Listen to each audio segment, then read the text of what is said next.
Dr. Arun, may I please invite Dr. Arun for the last talk on post-surgery follow-up and treatment to be discussed by Dr. Charuta Vapai. Keep it short, 5 minutes. Yeah. So first of all, I would like to thank the scientific committee AIOS for giving me this opportunity. Coming to the post-surgical follow-up, all of us will have complication, and the only person who does not have complication is the one who doesn't operate. So the treatment is aimed at, one is preventing infections, controlling the inflammation, and managing the other complications. Mainly, the post-op regime includes the topical antibiotics to prevent infection and the corticosteroids to control the inflammation. Most of the time, lotiperidol is sufficient to control the inflammation of strabismus surgery, and stronger steroids like prednisolone acetate may not be necessary. Pain is an important thing we need to monitor in the post-surgical period. Most important the day one. And nausea and vomiting is another important complication which children may experience, especially after inferior oblique surgeries. Coming to the complication as such, complications can be either the muscle-related complication, the anterior segment complication, infections, and alignment-related. Infections like endophthalmitis is fortunately very rare after strabismus surgery, but we may have mild inflammation such as preseptal cellulitis or subconjunctival abscess, and most often the infection is from the patient's ocular adnex and the conjunctiva. Delen can happen because of elevated conjunctiva post-resection surgeries, and it's treated with topical lubricants.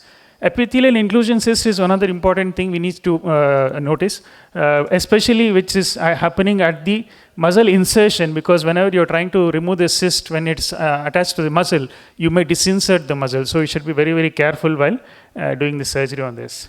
This is one of the most dreaded complications which we don't want to see.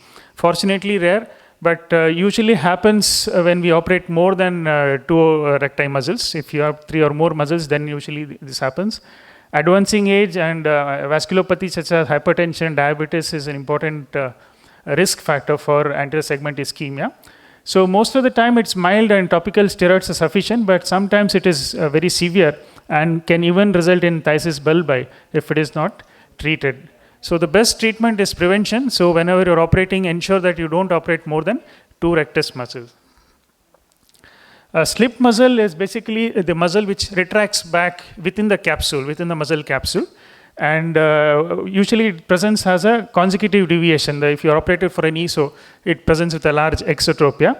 And there is a mild duction deficit also.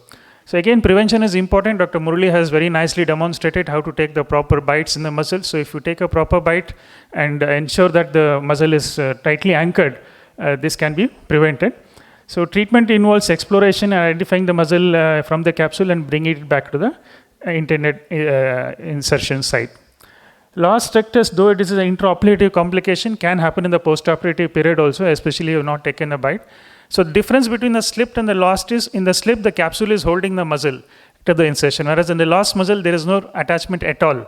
So the muscle totally goes back and retracts between the capsular this thing into the orbit.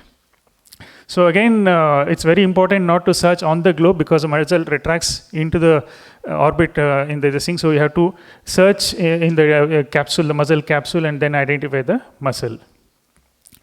Fat adherence syndrome basically happens when you're inside the posterior tenons capsule, especially while hooking the inferior oblique muscle, and it can lead to adhesion and limitation of elevation.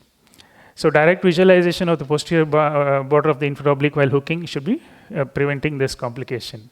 And palpebral aperture asymmetry is again common, which we have to warn the patient, especially with vertical recti muscle surgeries.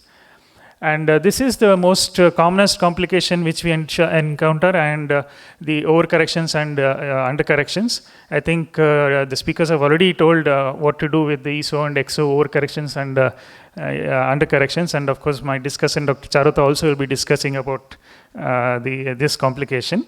And double vision, again, it is usually happens when there's an overcorrection of the strabismus. So it's more likely in adult patients who have limited ability to suppress the second image. And risk factors, again, complicated type of strabismus, vertical, torsional, resurgeries, it's very common. Most of the time it is transient and can be treated with prisms. Very rarely may require a repeat surgery. And most important to remember is the psychological aspects of strabismus, because most of these patients suffer from depression. So we should be very, very careful because they have very high expectations from strabismus surgery. So it's very, very important to have a good preoperative counseling so that they have a realistic expectation from the surgery and don't expect a moon from the surgery. Thank you. So in conclusion, post-surgery follow-up is as important as the surgery, and all efforts should be made to prevent these complications. Early recognition and prompt treatment will ensure good outcomes. Thank you. That was a very good talk. I would just like to highlight a few points. One is about the IOP monitoring post-op, because we generally tend to forget that in children, and especially with steroids like difluprednate, there is quite a bit of steroid response, so that's important. Also, a dilated fundus examination, especially if we've had a doubt of a scleral perf, that's another important thing. Do not be in a haste to treat small overcorrections and undercorrections. Small residual angles after intermittent exotropia do respond well to synaptophore exercises or vision therapy.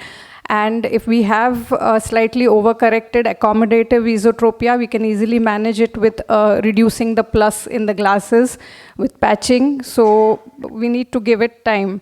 And post-op counseling about the diplopia is also very important. I guess, like I always tell the patient that it's a good sign you're having the diplopia. That means impulses from both your eyes are reaching your brain. So that's a good sign. So that relaxes the patient, and then, you know, they tend to neglect the diplopia. And about this lost muscle and sagging of the muscle, for large resections, especially in tight muscles, I always tend to take one extra central vicryl suture when I'm anchoring the muscle. So I feel that really makes it more secure.